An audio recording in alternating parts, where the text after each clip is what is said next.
The midday sun beat down on the Thames Valley when Richard Morrison decided to return home early. At 52, the textile magnate was known throughout Bloomville as the man who had transformed the small factory inherited from his father into one of the largest empires in the national industry. His fabrics supplied the country's leading fashion brands and were beginning to gain market abroad.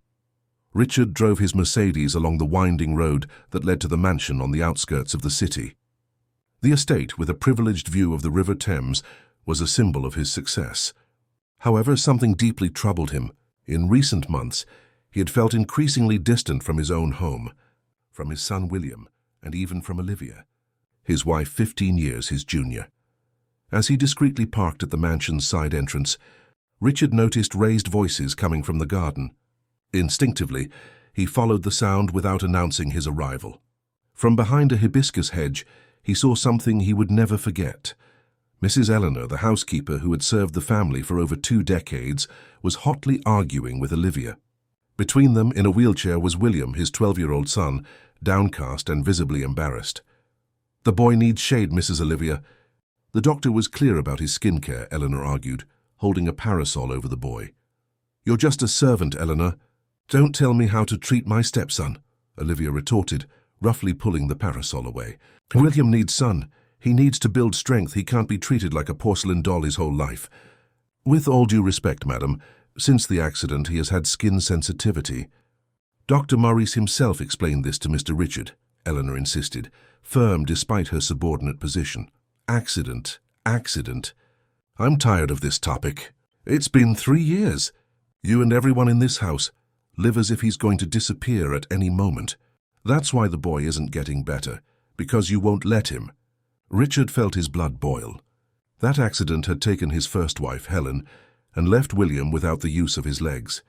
He would never have imagined hearing Olivia speak that way, with such a disdainful tone about something so painful for the family. "I don't need sun, Olivia," William murmured, almost inaudibly. "I have a headache. See? It's always a different excuse. How are you going to get better like this?" Olivia seemed exasperated. "Richard invests fortunes in treatments, and you don't even try." It was at that moment that Richard could no longer restrain himself. He emerged from his hiding place and walked towards the trio. Eleanor paled at the sight of him. Olivia, in turn, instantly changed her expression, as if adjusting a mask. "Richard, darling." What a wonderful surprise. Her voice was now sweet, almost saccharine. "We were just talking about William's routine. You know how much I worry about him." Richard ignored his wife and addressed his son directly, kneeling to be at his eye level. "Are you all right, champ? Do you really have a headache?" William nodded slightly, avoiding looking at his stepmother. There was something in his eyes that Richard had never noticed before, fear. "Eleanor, please take William inside and give him his medicine," Richard requested, maintaining his calm despite the internal storm consuming him. As Eleanor pushed the wheelchair towards the house, Richard finally faced his wife. His gaze was cold, scrutinizing. "What was happening here, Olivia?" "Nothing much, darling. That woman sometimes gets on my nerves. She thinks she knows more about William than I do, who am his mother now." Richard studied Olivia's perfect face, her green eyes, tanned skin, carefully dyed blonde hair. He had married her just a year after Helen's passing, partly seeking to fill the void, partly believing that William needed a maternal figure. "We'll talk later," he said, turning to follow his son. "Richard!" Olivia called out, suddenly anxious. "Don't believe everything that woman says. She's been jealous of me since day one. You know that, don't you?" Richard paused for a moment without turning around. "We'll see," was all he said before entering the house. Inside the mansion, Richard went to his son's room. The spacious suite had been adapted after the accident. Grab bars, a special bed and an automation system that allowed William to control the lights and curtains by voice command. The boy was now lying down while Eleanor placed a cold compress on his forehead. "How's the pain, son?" Richard asked, sitting on the edge of the bed. "I'm better now, Dad," William replied, but his gaze said otherwise. "Eleanor, could you leave us alone for a moment?" The housekeeper nodded and silently left the room.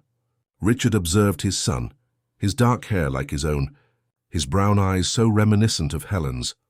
William had inherited his mother's sensitivity. His keen intelligence, his observant gaze. "William, I need you to tell me the truth. How has Olivia been treating you when I'm not around?" The boy averted his gaze, fixing it on the window that overlooked the distant mountains. "Normal," he murmured. "Look at me, son." Richard gently held the boy's chin. "You know you can tell me anything, don't you?" William hesitated, his eyes beginning to well up. "She doesn't like me, Dad," he finally said, his voice almost a whisper.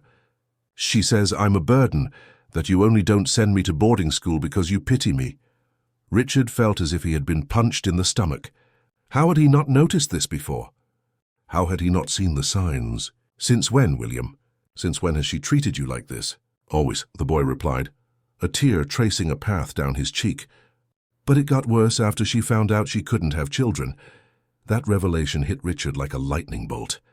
Olivia's fertility treatment wasn't working, and the doctors had said her chances were minimal. Could this be the reason for so much bitterness? "Why did you never tell me?" he asked, wiping away his son's tear. "She said that if I told you, you wouldn't believe me, that adults always believe other adults, never children, and that you would choose her because everyone ends up abandoning me." Richard hugged his son tightly, feeling the fragile body tremble in his arms. How could he have been so blind? How could he have allowed his own son to suffer in silence, while he drowned himself in work to avoid facing his own pain? "Never again, William," he promised, his voice choked. "I will never again let anyone hurt you like this. I love you more than anything in this life, son. More than anything." That night, while William finally slept soundly, Richard waited for Olivia in the study, determined to discover who the woman he had married truly was. The Morrison mansion, once merely silent, now seemed to hold dark secrets in every corner, and Richard was determined to bring them all to light. Richard's study was his personal sanctuary, decorated with fine woods and antique books. Sitting in his leather armchair, he waited with a glass of whiskey in his hands. The wall clock showed almost midnight when the door finally opened. Olivia entered as she always did, confident, perfumed, impeccable in her silk dress. Her eyes showed surprise at finding him awake at that hour, but quickly adjusted to the situation. "I thought you'd be asleep by now." "Darling," she commented, approaching to kiss him. Richard subtly pulled away, placing the glass on the coffee table. "We need to talk." "Olivia," his voice was calm but firm. "Of course, dear. About what?" She sat on the sofa opposite him, crossing her legs with studied elegance. "About what happened today in the garden. About how you've been treating William." Olivia sighed as if she had been expecting the subject. "That Eleanor poisoned your mind, didn't she?" "I knew it. That woman never accepted me in this house, Richard. She was completely devoted to Helen and sees me as an intruder." "It wasn't Eleanor," Richard cut in. "It was William. My son finally told me how you treat him when I'm not around." Olivia's face changed imperceptibly. Her green eyes became colder, more calculating. "And you believed him?" "Richard, he's a confused child who lost his mother. Of course he's going to try to sabotage our marriage. It's normal. Normal would be for you to try and understand his suffering, Olivia. Not to humiliate him or make him feel like a burden." Her expression changed completely. The sweet smile gave way to a tense line, and her eyes gained a metallic glint. "You know what your problem is, Richard? You live in a fantasy world. You think you can have everything. The successful company, the perfect wife, the happy family. But reality is very different." "What reality, Olivia?" "Explain this reality that I'm not seeing." Olivia stood up abruptly, walking to the window. Outside the night was clear, with the moon illuminating the garden and the mountains in the background. "The reality is that I married you thinking it would be easy. A rich, widowed businessman with a son I imagined would be adaptable. Then I found out it wasn't quite like that." The coldness of those words struck Richard like a blade. "So that was it? A marriage of convenience?" She turned, facing him without any trace of remorse. "In the beginning, it was just that. Then I fell in love with you, Richard, truly. But I never managed to feel the same about William. I tried, I swear I tried, but every time I look at him, I see the living memory of Helen. I see the son you had with her and that I can never give you." Richard closed his eyes for a moment, assimilating the cruelty of those words. "He's just a child, Olivia. A child who went through a terrible trauma and lost his mother. And what did I lose, Richard? My dreams, my youth? Do you think I imagine myself at 37 being the stepmother to a paraplegic boy? Taking care of a child who isn't even my blood? No one forced you into anything. Richard's voice was now cutting. You chose to marry me knowing my situation. I chose to marry the owner of Morrison Textiles, the most influential man in Bloomville. I didn't choose to be a nurse. That was the limit for Richard. He stood up, facing her with a mixture of disappointment and anger. Tomorrow I want you out of this house. Olivia laughed, a nervous, defiant laugh. You don't have the courage, Richard. What will your Rotary Club friends say? What will your international clients think? The businessmen who can't even maintain a marriage. I don't care what they'll say. The only thing that matters is my son's well-being. Your son, she repeated bitterly. It was always just him, wasn't it? Even when we were in bed, even when you kissed me, even when you said you loved me, it was always him, Helen's memory, this house full of ghosts. Richard walked to the door, opening it with a clear gesture. We've heard enough from each other for today. Tomorrow we'll sort out the practical details of the separation. Olivia grabbed her purse with an abrupt movement. You'll regret this, Richard, more than you imagine. After Olivia's stormy exit, Richard remained awake, watching the sky through the study window. The first lights of morning were already beginning to appear when he finally decided to look for Eleanor. The housekeeper, as always, was already up, preparing coffee in the mansion's spacious kitchen. Mrs. Eleanor, we need to talk, he said, sitting at the kitchen table, something he rarely did. The woman, nearly 60, with grey hair always neatly pinned in an impeccable bun, nodded silently. Her face, marked by time, seemed to carry the weight of many secrets. It's about the boy, isn't it? She asked, sitting opposite her employer. Yes, I want to know everything, Eleanor. Everything that happened in this house while I was too busy to notice. Eleanor took a deep breath, as if gathering courage. From the beginning, Mr. Richard, ever since Mrs. Olivia arrived, things started to change. At first, they were small things. Complaints about the boy's routine, about his medicine, about the space his wheelchair occupied. Then it got worse. Worse how? She started saying things to him when no one was around. That he was a burden to you, that you only didn't send him away out of pity, that he ruined your life. Richard felt a knot in his throat. Why did you never tell me, Eleanor? The housekeeper lowered her gaze, ashamed. I tried a few times, sir, but you never had time, always with so many meetings, trips. And she was very clever. In front of you, she treated the boy as if she were the most devoted stepmother in the world. Besides, she hesitated. Besides, Richard prompted, she threatened me. She said that if I told you anything, she would make you fire me. That no one would believe a servant's word against hers. I needed this job, sir. I have my sick mother to care for, my grandchildren. Richard covered the housekeeper's wrinkled hands with his own. It's not your fault, Eleanor. It's all my fault. I was an absent father, a blind man. You were suffering too, Eleanor kindly justified. Mrs. Helen's passing was very hard on all of us. Even so, there's no excuse for abandoning my son when he needed me most. A heavy silence hung between them. Outside, the Cornwall sun was beginning to gild the estate's gardens. There's one more thing you need to know, Eleanor finally said, getting up to retrieve something from her room. When she returned, she held in her hands an intricately carved wooden box, the size of a large book. Mrs. Helen left this with me before she passed. She asked me to keep it, and only give it to you if I felt the boy wasn't being well cared for. I never opened it, sir. I swore to her I wouldn't. Richard looked at the box, feeling a chill run down his spine. It was like receiving a message from the past, a note from Helen beyond time. Do you know what's inside? Not for sure, sir. But Mrs. Helen was very worried in the last few weeks before the accident. She was investigating something about your family, something that deeply disturbed her. Richard took the box carefully, as if holding something extremely fragile.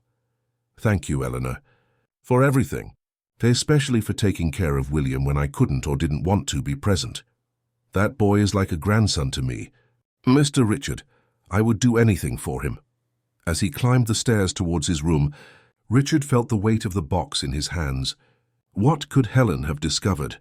What secrets had his late wife unearthed that were so important as to warrant this posthumous message? In the hallway, he stopped in front of William's room. Through the half-open door, he could see his son still sleeping peacefully. Something in that sight, The innocence of sleep, the vulnerability, clutched at his heart. There was so much to mend, so much lost time. "I'll fix everything, son," he whispered to himself. "I promise." With Helen's box in his hands, Richard entered his room and closed the door. Whatever was inside, it was about to change their lives forever. Richard contemplated the wooden box for long minutes before finally mustering the courage to open it. The old lock yielded with a soft click. Inside, he found various documents carefully organized, along with a sealed envelope with his name written in Helen's delicate handwriting. His hands trembled slightly as he opened the envelope. The letter, written on linen paper, was dated 3 months before the accident. "My dearest Richard," the text began, "if you're reading this letter, it means something has happened to me and that Eleanor, following my instructions, found it necessary to deliver these documents to you. I ask for your forgiveness for keeping this secret, but I needed to be certain before sharing it with you.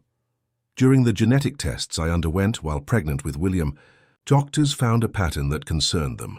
Nothing serious for our son, but something that could indicate a familial predisposition to certain conditions. When I questioned your mother about the family's medical history, I noticed an unusual nervousness. She changed the subject, avoided specific details. That piqued my curiosity. I hired a private investigator, Paul Robertson, whose contacts are attached. What he discovered profoundly shocked me. Richard, you are not an only child as you always believed. You had a younger brother, Paul, who was removed from the family when he was still a baby. Your parents claimed to everyone that he had been sent to live with a distant aunt in Portsmouth, but the truth is much more painful. Paul was handed over to an orphanage in Brighton because he showed signs of a learning disability. Your parents, concerned with the social status of the Morrison family and the future of the business, decided that a defective child would be too great a burden. Your father even modified records so that Paul officially appeared as born to another family. All of this is documented in the papers I've attached. Paul is now a 42-year-old man. He lives in Chester, where he works as a caretaker at a school for children with special needs. The most extraordinary thing, Richard, is that despite all he suffered, he has become a kind and generous man. The children at the school adore him, and he has developed his own methods to help students with difficulties similar to those he faced. I plan to tell you all of this after our son was born, but I wanted to meet Paul personally first. He is strikingly similar to you. He has the same eyes, the same chin. But the most surprising thing, he holds no grudges. When I mentioned your name, he smiled and showed me an old photograph he keeps, a photo of 2 small boys, you and him before the separation. I know this revelation may shake your foundations, the image you had of your parents, of your childhood, of your own identity. But I believe that you, my Richard, have the strength necessary to confront this truth and perhaps rebuild the bonds that were brutally severed. I do this out of love for you and our son. William deserves to know his uncle, and you deserve to know your brother. With all my love, today and always, Helen. Richard let the letter fall onto his lap, stunned. A whirlwind of emotions swept through him. Shock, anger, sadness, guilt. How could his parents have done this? How could they have abandoned a defenseless child, erased his existence, lied for decades? With still trembling hands, he examined the other documents. Investigators' reports, copies of old records, photographs. In one of them, framed by a clip, 2 smiling boys, approximately 5 and 3 years old, embraced in front of a Christmas tree. On the back, a date, Christmas 1976. The memory of that day was completely erased from his mind. It was as if someone had deliberately removed all recollection of Paul from his conscience. He was so small, he murmured to himself, tracing the outline of his brother's face in the photograph. Richard spent the next hours meticulously examining each document. He found addresses, phone numbers, medical reports. Paul's diagnosis wasn't even severe. Dyslexia combined with attention deficit, conditions perfectly manageable with proper support. But for the Morrison family of the 1970s, concerned with appearances and the future of the company, it was enough for a drastic decision that would forever mark everyone's lives. When the sun began to fully rise, Richard had already made his decision. He needed to find Paul. He needed to look into the eyes of the brother he never had a chance to know, to ask forgiveness for a guilt that wasn't even his own. After taking a quick shower and changing clothes, Richard went to William's room. The boy was already awake, flipping through a book propped on the adapted table over his bed. "Good morning, Champ," he said, trying to sound lighter than he truly felt. "Good morning, Dad," William replied with a small smile. "You look tired." Richard sat on the edge of the bed. "I didn't sleep much last night. I had a conversation with Olivia." The boy's eyes widened slightly, worried. "Is she angry with me?" "No, son. She's no longer living with us. I asked her to leave." A mixture of surprise and relief crossed William's face. "Forever?" "Yes, forever. I realized I made a mistake, William. She wasn't the person I thought she was. And, more importantly, she wasn't treating you as you deserve to be treated." William lowered his gaze to the book, slowly closing it. "I'm sorry, Dad. I know you liked her." "Hey," Richard gently lifted his son's chin.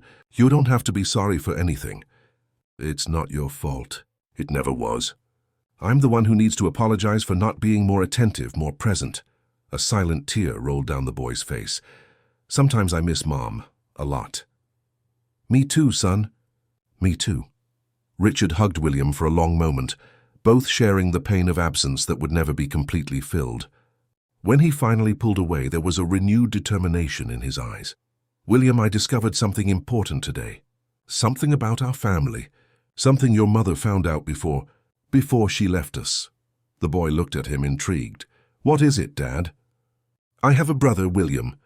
A brother I never knew existed. Your uncle." As he explained the story in a simplified way, omitting the most painful details, Richard observed his son's reactions. Instead of shock or confusion, what he saw was growing curiosity, even excitement. "Can we meet him?" "Today, please, Dad."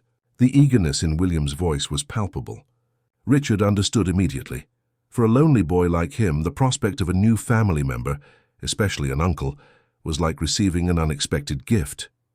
"Yes, we can. In fact, I was thinking of going today. It's about an hour's drive to Chester.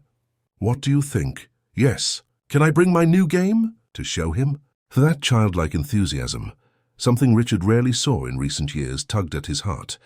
How had he allowed his son to live so long in an atmosphere of tension and sadness? "Of course you can. Let's get ready and leave after breakfast."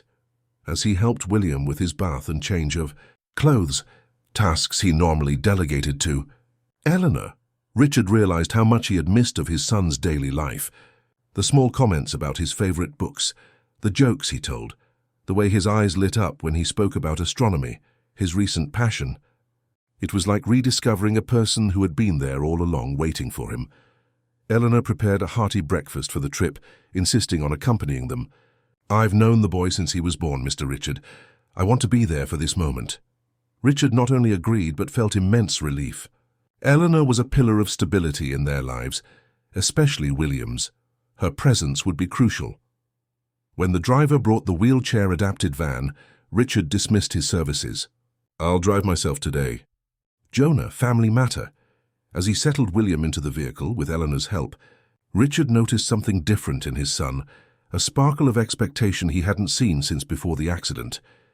"Do you think he'll like me, Dad?" William asked, adjusting his seatbelt. How could he not? You're his nephew, family. Even with me like this? The boy made a vague gesture indicating his wheelchair. Richard felt a pang of pain. Was that what his son thought? That someone might not like him because of his condition? "Son, your uncle works helping special children. He understands, more than most people, that what matters isn't how our body works, but who we truly are.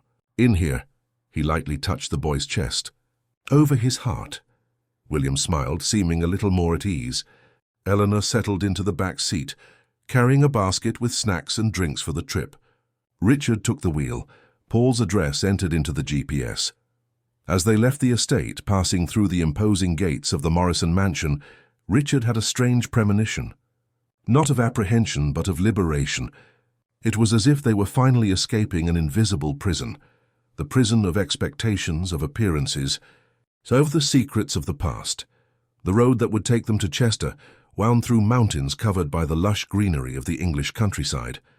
The sky was exceptionally blue that day, without a single cloud. Richard couldn't help but think that Helen, in some way, was guiding that journey. "We're going to meet your Uncle William," he said, looking briefly at his son in the rearview mirror.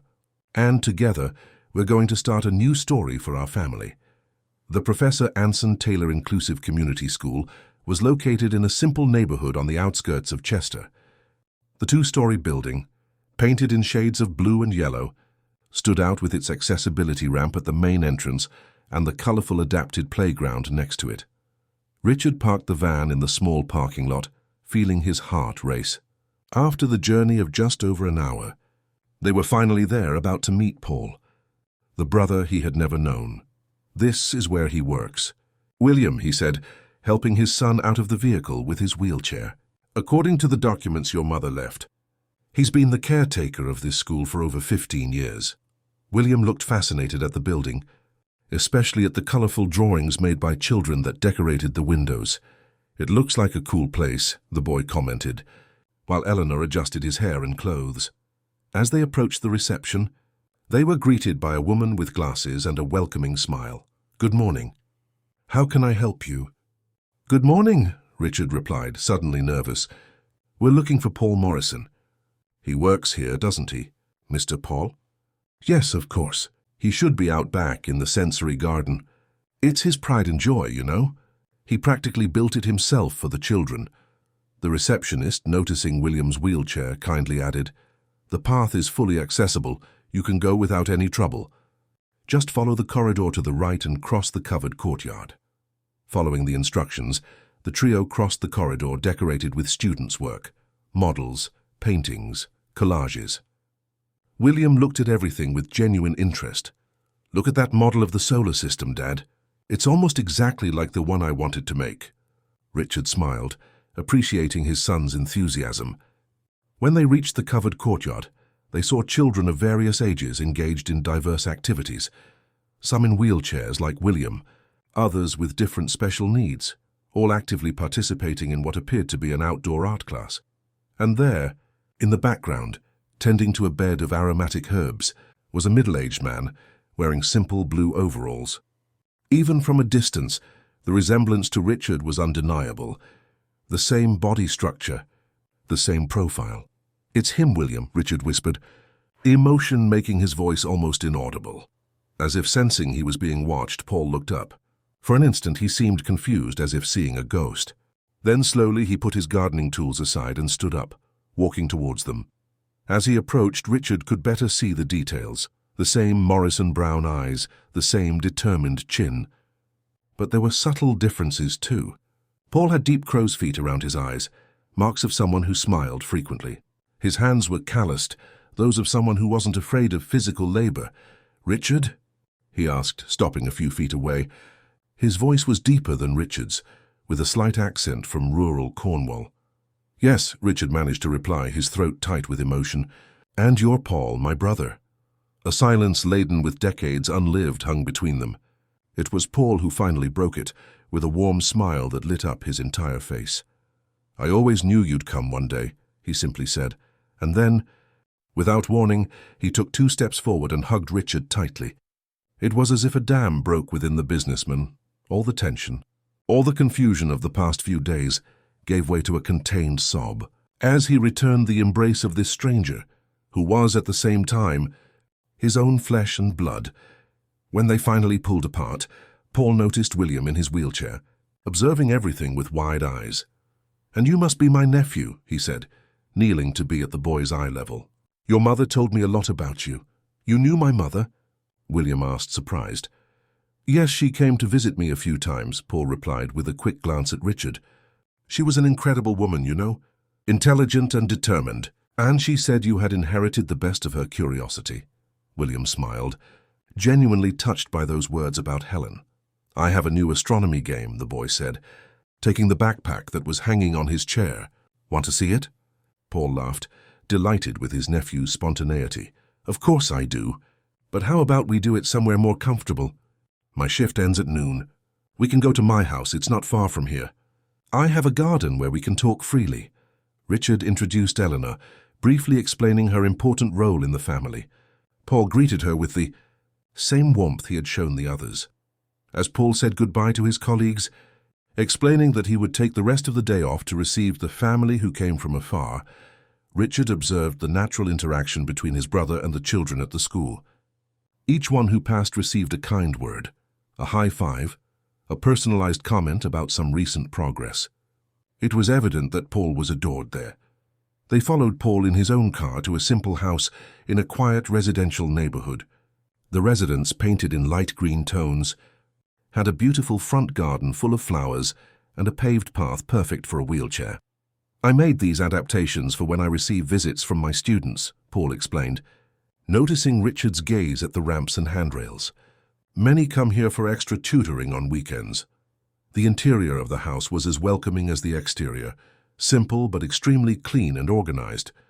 The walls were decorated with framed drawings, gifts from students, and there were books everywhere. In the back garden, a table was already set under a leafy tree. Paul explained that he usually had lunch there every day, enjoying the contact with nature. "I prepared a salad and there's roast chicken. Nothing too sophisticated but made with care," he said as he served his guests. During lunch, the conversation flowed surprisingly easily. Paul talked about his life in the orphanage, the challenges he faced with his dyslexia, at a time when little was known about the subject, and how he found his calling helping children with similar difficulties. It wasn't easy, of course, but I was lucky to find good people along the way. Teachers who believed in me, who saw beyond the problem child. Richard listened to everything with a mixture of admiration and guilt. How had his brother managed to transform so much suffering into something so positive? "Paul, I don't even know where to begin to apologize. What our parents did." Paul raised his hand, gently interrupting him. "You have nothing to apologize for, Richard. We were children.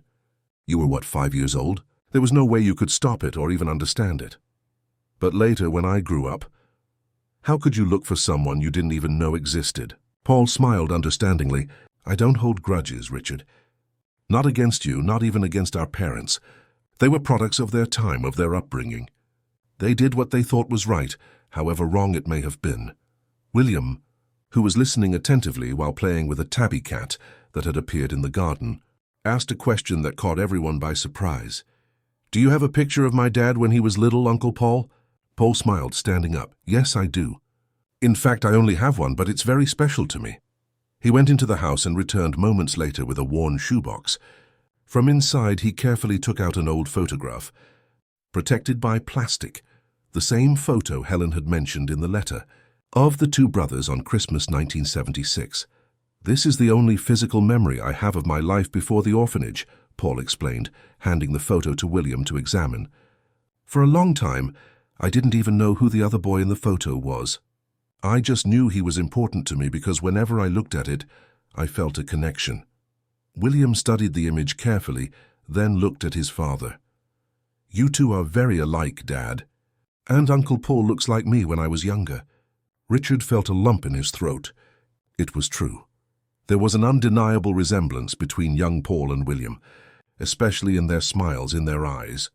"When I discovered the truth, through a dedicated social worker, who investigated my case years ago, I didn't try to make contact," Paul continued. "I imagined you had your lives established, and that I would just be a complication, an uncomfortable reminder of the past."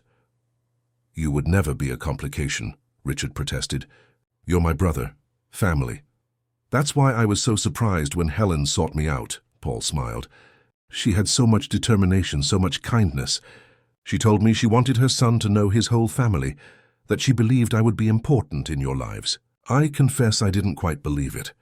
Until today." As the afternoon progressed, the connection between them only grew stronger. William showed Paul his astronomy game, and his uncle showed genuine interest, asking questions and even sharing some of his own knowledge on the subject. "I have a small telescope," Paul said. "Nothing sophisticated, but you can see the moon's craters, Saturn's rings. If you want to stay later, we can observe the sky. Tonight should be clear." William's eyes sparkled at the possibility, and Richard found himself unable to deny anything that brought that kind of joy to his son. When the sun began to set, casting a golden light over Paul's garden, Richard gathered the courage to extend the invitation he had planned all afternoon. "Paul, I know we've just reconnected, that it's all very recent, but I would like to invite you to come and live with us in Bloomville. Our house is too big for just the two of us. And I'm sure William would love to have you around. Paul seemed genuinely touched by the invitation, but his smile became thoughtful. I thank you from the bottom of my heart. Richard, truly. But my life is here, my work, my students, my routine. It's not a decision I can make immediately. Seeing the disappointment in his nephew's eyes, Paul quickly added, but that doesn't mean we can't see each other regularly. Chester isn't that far from Bloomville. We can arrange visits on weekends, holidays. And who knows, over time as we get to know each other better, I might reconsider. Richard nodded understandingly. Of course you're right. It's an important decision. I just want you to know that the doors of our house will always be open to you, at any time. And can I come visit you here too, Uncle? William asked eagerly.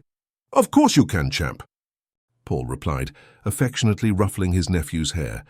In fact, I'm counting on it. I have a lot to teach my favorite astronomer about constellations. When they finally said goodbye, it was already night. Paul insisted on accompanying them to the car, and the farewell hug was as emotional as the arrival, but this time full of promises for the future. On the drive back to Bloomville, William fell asleep in the back seat, exhausted but visibly happy.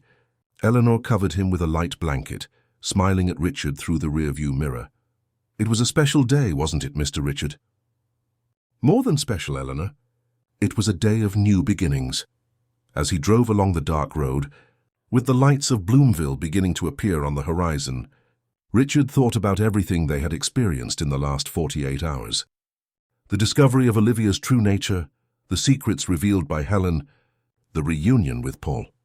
It was as if the universe was putting the pieces back in their places, restoring an order that had been violently interrupted decades ago. And even if not everything was resolved yet, even if there were still many challenges ahead, Richard felt a sense of peace for the first time in years. Looking at his sleeping son in the rearview mirror, he made a silent promise to Helen, wherever she might be, from that moment on, William would always be his absolute priority. Nothing else would come between him and his role as a father, neither work, nor relationships, nor society's expectations. It was time to rebuild, not just his family, but himself. The Morrison mansion was silent when Richard, Eleanor, and William returned from Chester. Still in the car, Richard noticed lights on the upper floor. Someone was home, and he suspected who it might be. Eleanor, could you take William to his room? I think we have an unwelcome visitor. The housekeeper nodded, understanding immediately. After settling the still sleepy boy into his bed, Richard went to his study, where he found exactly who he expected, Olivia. She was sitting in his armchair, sipping a glass of red wine, seemingly at ease. She wore an elegant outfit in shades of red, as if ready for a social event. Her hair and makeup were impeccable, contrasting with the evident fatigue on Richard's face. I don't recall giving you permission to enter, he said coldly, remaining standing. Technically, I'm still your wife. This is still my house too, she replied, with a calculated smile. I was waiting for you to come back. You left early. Any important event I wasn't aware of? Richard stared at her for a moment, perceiving the venom behind the apparent casualness. What do you want, Olivia? I made it clear last night that our marriage is over. She placed the glass on the table, standing up with studied calm. I want to talk like adults, Richard. No shouting, no accusations. After all, we have an image to maintain in society, don't we? What will people say if they find out that the great Richard Morrison kicked his wife out of the house just like that? It wasn't out of nowhere, and you know it. It was because of your unacceptable treatment of my son. Olivia let out a humorless laugh. Your precious little boy. Everything always revolves around him, doesn't it?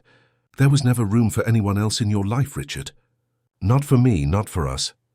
Don't try to twist the situation, Richard retorted, keeping his voice controlled. You knew from the beginning who I was, that I had a son who needed special attention. You agreed to all of that when you married me. I agreed to the idea of us being a family, of perhaps even expanding that family. Her eyes gleamed with contained anger. But I never had a chance, did I? It was always William, Helen's, memory the sacred first wife. I was never more than an inadequate substitute, an intruder. Richard shook his head, tired of that circular conversation. I'm not playing this game, Olivia. If you came to get your things, feel free. I'll ask Jonah to help carry your bags tomorrow morning." He turned to leave, but her voice stopped him. "I heard about your lost little brother." Richard froze, turning slowly. "What did you say?"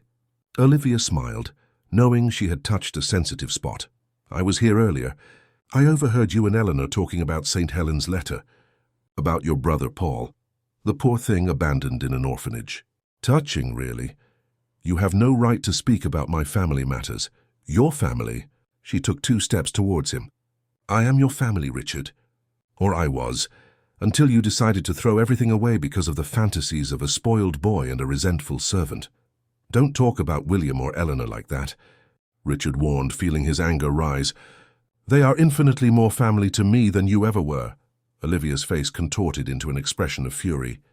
"You'll regret this, Richard Morrison. Do you think it will be easy to get rid of me? I'm entitled to half of all this." She spread her arms, indicating the luxurious house. "And I'll make sure the divorce process is as long and painful as possible." Richard stared at her for a few seconds, realizing for the first time the complete stranger he had married. How could he have been so blind? "You can try, Olivia. But know that I have excellent lawyers and a very well-drafted prenuptial agreement. As for the scandal, I don't care. The only thing that matters to me now is my son's well-being." Her expression changed from anger to cold disdain. "Your son. Your brother. Your precious rebuilt family. What a beautiful story to tell at charity dinners. The golden-hearted businessman who welcomed his lost brother and dedicates himself to his disabled son." "Enough, Olivia." Richard's voice echoed through the study. "Get out of my house now, or I'll call security to escort you to the door." She picked up her purse, maintaining a proud posture. "You don't need to call anyone. I know my way out perfectly well. But this isn't over, Richard. Far from it." After Olivia's stormy exit, Richard remained in the study for long minutes, trying to regain his calm. That woman had been part of his life for almost 2 years. How had he not perceived her true nature before? How had he allowed her to get so close to William? A light knock on the door brought him back to reality. It was Eleanor with a worried expression. "Mr. Richard, the boy is asking for you." I think he heard the raised voices. Richard sighed, running his hands over his tired face. "I'm going, Eleanor, and please call the security company tomorrow. I want to change all the house's passwords and access codes." Upon entering William's room, he found his son sitting on the bed, hugging an old teddy bear that had been a gift from Helen. "Is everything all right, Dad?" the boy asked with worried eyes. "I heard you and Olivia arguing." Richard sat beside his son, putting his arm around his shoulders. "Yes, everything is all right, champ. Or it will be very soon. Olivia and I are no longer staying together, as I told you. This means some changes in our lives, but they will be changes for the better." "Was she angry because we went to see Uncle Paul?" "Not exactly." Richard chose his words carefully. "Olivia is upset for many reasons, but none of them have to do with you or Uncle Paul. These are adult matters that, in time, will resolve themselves." William nodded, seeming to accept the explanation. After a few moments of silence, he asked, "Dad, is Uncle Paul really going to visit us?" "Absolutely. In fact, I was thinking of something more than that." Richard smiled. "How about we invite him not just for visits, but to be a more permanent part of our lives?" "What do you mean?" "Well, your uncle has a lot of experience with special education, with helping children like you and others with different needs. I was thinking that we could, together, create a school here in Bloomville. An inclusive school like the one he works at, but even better." William's eyes widened. "A real school?" "Ours? Yes, a real school. I have the financial resources. He has the practical knowledge. We could do something truly special that would help many children." William was silent for a moment, processing the idea. Then a slow smile spread across his face. "That would be incredible, Dad. And I could help too. I have some ideas on how to make things more accessible for people in wheelchairs." "Of course you can. In fact, your contribution would be essential. Who better to say what works than someone who truly understands?" William's excitement about the idea was contagious. For almost an hour, father and son talked about possibilities, planning sketches of what that school could be. It was the first time in years that Richard saw his son so animated, so full of purpose. When he finally left William, already asleep, Richard found Eleanor in the hallway. "Is the boy all right?" she asked. "Better than in a long time," Richard replied with a tired smile. Helena, I need to ask you one more thing. Of course, Mr. Richard, what do you need? It's not exactly about me. He hesitated, choosing his words. Helena, you've been more than an employee to this family. To William, you're practically a second mother. I was thinking, would you like to officially become his godmother? With legal rights and everything? The housekeeper's eyes filled with tears. Mr. Richard, That would be the greatest honor of my life. And there's one more thing, he continued. I'd like to build a house for you here on the estate. Not that you need to leave your quarters in the mansion, if you don't want to, but it would be a place all your own to receive your family, to have your privacy. Eleanor brought her hand to her mouth, unable to contain her emotion. You don't have to do that. Yes, I do, Eleanor. It's the least I can do after everything you've done for us, especially for William. The housekeeper nodded, wiping away her tears. You're different, Mr. Richard. Since yesterday, since you found that letter, it's as if something has awakened within you. Richard reflected on those words. I think you're right, Eleanor. It's as if I've been asleep for the past few years, living on autopilot. Helen's letter was like a slap in the face, waking me up to what truly matters. After saying goodbye to Eleanor, Richard went to his room. Before going to bed, he picked up the phone, and even though it was late, dialed the number Paul had given him. Hello? His brother's sleepy voice answered on the third ring. Paul, it's Richard. Sorry to call at this hour, but I need to tell you about an idea that could change many lives for the better. As he explained the school proposal, Richard felt a certainty growing within him. That was the path, not just to rebuild his family, but to give new meaning to his own existence. The next morning, Richard woke with renewed energy. He had breakfast with William in the garden, something they rarely did, and then, while his son had his physical therapy session, he went to the study and started making calls. The first was to his lawyer, instructing him to immediately initiate divorce proceedings and to draft the documents to make Eleanor Williams legal godmother. The second was to the architect who had renovated the mansion after the accident, requesting a design for a house for Eleanor, and more importantly, for an inclusive school to be built on a plot of land the company owned on the outskirts of the city. The third was to the mayor of Bloomville, an old college friend, explaining the school project and requesting a meeting to discuss possible partnerships with the city council. As he organized these first steps of what would be a true revolution in his life, Richard felt a peace he hadn't experienced in years. Looking out the window, he saw William in the garden, smiling as he talked with the physical therapist. His son was finally reborn to life, and he, Richard, was too. 3 months had passed since the day of the revelation that had transformed the Morrisons' lives. The mansion, once a space of heavy silences and tense interactions, now vibrated with renewed energy. In the garden, where the confrontation between Eleanor and Olivia had once taken place, a small 2-bedroom house was being finalized, painted in sky-blue tones, with a spacious veranda and a colorful flower bed. It would be Eleanor's new home, though she had insisted on also keeping her quarters in the main house to always be close to the boy. Richard observed the transformations with a mixture of satisfaction and nostalgia. Sitting on the mansion's veranda, with a cup of coffee in his hands, he watched the comings and goings of the workers putting the finishing touches on Eleanor's house.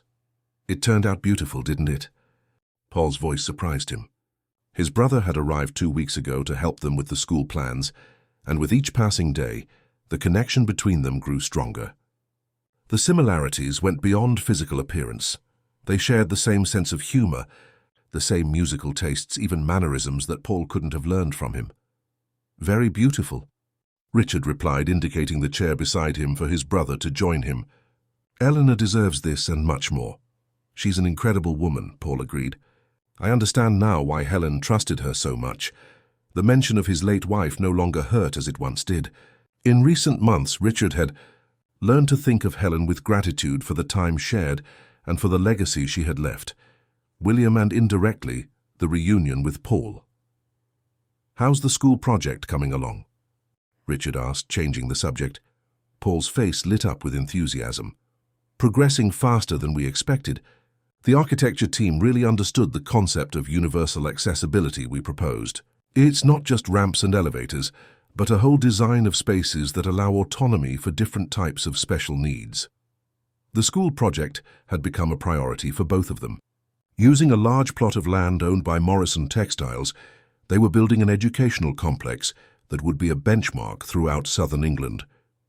Paul contributed his vast practical experience, while Richard ensured the resources and opened institutional doors with his business prestige. And William? "Where is he?" Paul asked, looking around. "In his room, working on that solar system model for the school's science lab," Richard replied with a proud smile. "He's determined to finish it before Christmas." Christmas. Only 3 days remained, and it would be the first they would spend as a rebuilt family. Richard had planned a simple celebration, only with the truly important people: William, Paul, Eleanor, and her children and grandchildren. No ostentatious social events, no obligatory guests. Just family, in the truest sense of the word. "By the way," Paul continued, "those adaptations William suggested for the science lab? Genius." The architect was impressed. He said he had never thought about the issue of countertop height for wheelchair access in that way. Richard felt a wave of paternal pride. "He's transforming." "Paul, it's as if a new William emerges every day, more confident, more engaged. Even his school grades have improved, and he was always a good student." Children respond to their environment, Richard. When they feel safe, loved, respected, they flourish. Paul's practical wisdom, gained over years of working with vulnerable children, was one of the things Richard most admired in his brother. There was a depth to him that no MBA or business leadership course could teach. The conversation was interrupted by William's arrival, who came down the corridor in his wheelchair, guided by Eleanor. "Dad, Uncle Paul, come see. I finished the model." The two brothers exchanged knowing smiles before following the enthusiastic boy to his room, where on a table specially designed for the height of his chair rested an impressive miniature representation of the solar system. "Wow, William!" Paul exclaimed, examining the detailed work. "This is incredible. Did you do it all yourself?" "Almost everything," the boy replied, proud. "Uncle Paul helped me with the support structures, and Eleanor helped me paint Jupiter because it's so big. But I did the rest myself." Richard observed the interaction between uncle and nephew, noting the genuine admiration in Paul's eyes and William's growing confidence. It was as if the universe was finally settling its accounts, putting each piece in its rightful place. "Look," William continued, pointing to a small detail in the representation of Earth. "I even put England here. Very tiny." The three adults approached, admiring the craftsmanship of the work. "This will look perfect in our school's science lab," Richard commented. "Our school," William repeated, savoring the words. "When can we visit the construction, Dad?" "How about tomorrow? The engineer told me the main structure is already up. It won't be the official visit yet, of course, but we can go take a look." William's face lit up with the prospect. In recent months, the school had become the center of his thoughts, giving him a purpose that went beyond his physical limitations.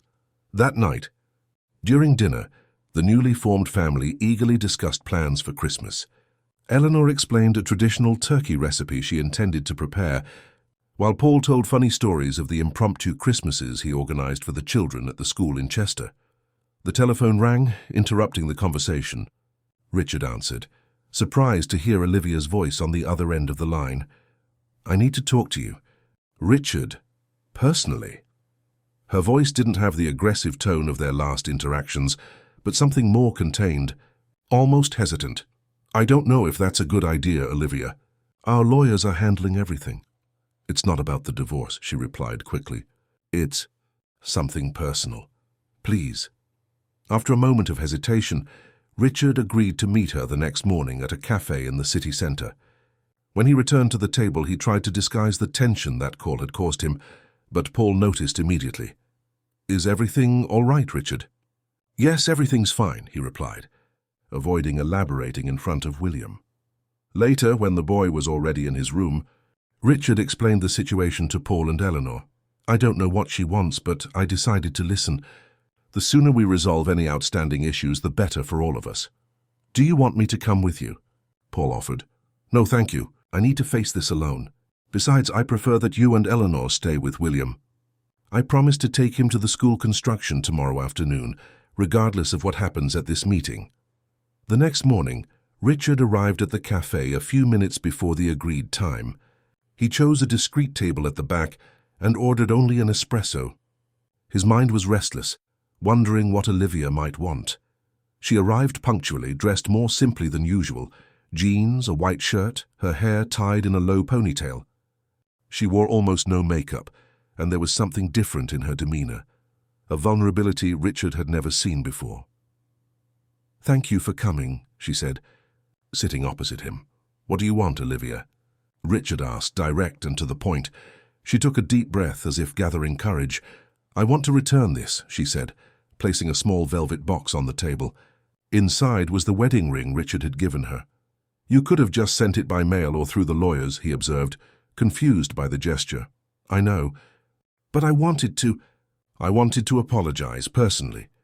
Richard looked at her with surprise. In all their years together, he had never heard Olivia apologize for anything. "These last few weeks alone made me think a lot," she continued, avoiding his gaze. "About us, about my motives, about William." Upon hearing his son's name, Richard tensed instinctively. "What about William?" "You were right, Richard. I never loved him as I should have.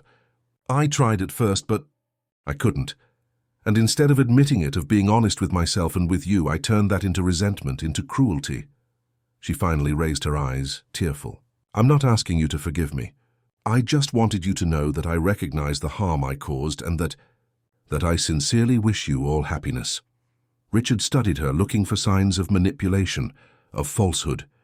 But what he saw seemed genuine, a woman confronting her own mistakes perhaps for the first time in her life. "Why now, Olivia? Why this sudden change?" She gave a small, sad smile. "Therapy. Lots of therapy. And the realization that all the money and status in the world don't fill the void of a person who can't truly love." A silence settled between them, less tense than expected. "I'm happy you're seeking help," Richard finally said. "Truly. I heard from a mutual friend that you're building a school for special needs children," Olivia commented, subtly changing the subject. "It's an incredible project." "Yes, it is. In fact, the idea came from William and my brother." "Your brother? I still find it hard to believe that whole story. What's he like?" "Paul is extraordinary," Richard replied, an involuntary smile appearing on his face. "He has a natural wisdom, a kindness that nothing in the world could tear from him despite everything he went through." Olivia nodded thoughtfully. "I'm glad you found him. That William has someone else in his life, someone who truly understands him." When they said goodbye an hour later, the tension of their last interactions was gone. They weren't friends, never would be, but a kind of peace had settled. "Goodbye." "Richard," she said, extending her hand. "Goodbye." "Olivia," he replied, accepting the gesture. Upon returning home, Richard felt strangely light. The meeting with Olivia had brought him a kind of closure he didn't know he needed. William awaited him anxiously, already ready in his wheelchair, wearing a Morrison Textiles cap and an expression of pure excitement. "Shall we go see the school, Dad?" "Yes, we shall, champ." The site of the future, Helen Morrison Inclusive School, a name chosen by William in honor of his mother, was about 20 minutes from the mansion. When they arrived, Paul was already there, talking with the lead engineer. The basic structure of the main building was already erected, allowing them to visualize what the educational complex would be. William walked through the spaces with wide-eyed wonder, imagining what it would be like when it was ready, with students and teachers, with life. "What do you think, William?" Paul asked, observing his nephew's reaction. "It's even better than I imagined, Uncle. Look at the ramps, how smooth they are, and the spaces between the columns perfect for wheelchairs." Richard watched his son exploring the site, pointing out details, asking technical questions to the engineer. It was a version of William few knew, perceptive, assertive, full of ideas. "He'll want to run this school one day," Paul commented, stopping beside his brother. "Probably," Richard agreed with a smile. "And he'll be an exceptional director." On Christmas Eve, the Morrison mansion exuded the aroma of festive foods that Eleanor had been preparing since early morning. The decoration, more modest than in previous years, bore personal touches that reflected the new family dynamic: handmade ornaments by William, a simply decorated tree, aromatic candles scattered throughout the living room. Paul helped his nephew place the last ornaments, while Richard finalized a few work calls, the last of the year. He had promised himself. When the doorbell rang, everyone exchanged surprised glances. They weren't expecting visitors. Eleanor went to answer and returned moments later with an intrigued expression. "Mr. Richard, it's Mrs. Olivia." A tense silence settled in the room. Richard looked at William, concerned about his son's reaction. "It's all right, Dad," the boy said, surprising him. "You can let her in." Richard nodded to Eleanor, who returned to the door. Moments later, Olivia entered the room, carrying a package wrapped in gift paper. "Sorry to interrupt your Christmas Eve," she said, visibly uncomfortable. "I just wanted to drop this off." She approached William, extending the package. "It's for you, William. A gift of farewell, I suppose." The boy accepted the package with a neutral expression. "Thank you," he said politely. An awkward silence hung in the room, until William, to everyone's surprise, added, "Did you know we're building a special school? When it's ready, it will have places for children from all over the region. Uncle Paul will be the pedagogical coordinator." Olivia looked at the boy, then at Paul, whom she hadn't met personally until then. "It's a wonderful project," she replied with unexpected sincerity. You should be proud." "You could come and see it when it's ready," William offered, leaving all the adults in the room in a state of shock. Olivia's eyes filled with tears. I would like that. Thank you, William." When she said goodbye, leaving the family to their Christmas celebration, there was a strange feeling in the air. Not exactly forgiveness, but a kind of peace, the acceptance that the past had its place in the future, a different path. During dinner, William surprised everyone with an emotional toast. "I want to thank all of you, my dad, my Uncle Paul, my godmother Eleanor. Thank you for being my family, for being by my side, for believing in me. I promise I will do everything to help other children like me, so that no one feels alone or different." Richard, moved, realized at that moment that his son had grown, not in stature but in spirit, in understanding, in compassion, and that was worth more than any business achievement he had ever had. 6 months later, on a sunny June morning, the Helen Morrison Inclusive School was inaugurated with a simple but moving ceremony. William, now 13, cut the ribbon, alongside his father, uncle, and godmother. The modern and fully adapted educational complex already had over 100 students enrolled for the first academic semester. Paul had permanently moved to Bloomville, taking on the school's pedagogical coordination and an increasingly important role in his nephew's life. In the school garden, after the ceremony, Richard watched the children playing in the adapted park, some in wheelchairs like William, others with different special needs, all with smiles on their faces, all included, respected in their differences. Paul approached, stopping beside his brother. "Helen would be proud," he said, looking at William, who was showing his telescope to a group of curious children. "Yes, she would," Richard agreed. "I think in some way she planned all of this." "How so?" "The letter, the revelation about you, the timing of everything. It's as if she knew we would need each other at this specific moment in our lives." Paul smiled, placing his hand on his brother's shoulder. "Perhaps it was exactly that. Or perhaps it's just life showing us that the greatest gifts sometimes come disguised as trials." Richard nodded, watching his son now laughing with the other children. "You know what I've learned in these last few months, Paul? That family isn't just a matter of blood or legal documents. It's a daily choice. It's being present.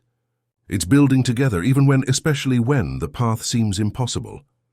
In the central flower bed of the school garden, red roses had been planted in honor of Helen. Their petals swayed gently in the winter breeze, as if approving of the scene unfolding before them. A family rebuilt, not in the image of what it once was, but in the image of what it could be when founded on true love, acceptance, and resilience. William waved to his father and uncle, calling them to join the group of children. As he walked towards his son, Richard was certain that, no matter what challenges the future brought, they would face them together, stronger than they ever were apart. And that certainty, that feeling of genuine belonging, was the greatest gift he could have received. Dear listeners, we hope the journey of the Morrison family has touched your hearts. To experience more moving stories like this one, We've prepared a special playlist with narratives that explore family bonds, overcoming adversity, and new beginnings. Find it by clicking here on the side. If this story stirred emotions in you, don't forget to subscribe to the channel, leave your like, and share your impressions in the comments. Every day we bring new stories that reveal the various facets of the human soul. Until our next encounter, where another story awaits to transform your perspective on life and its challenges.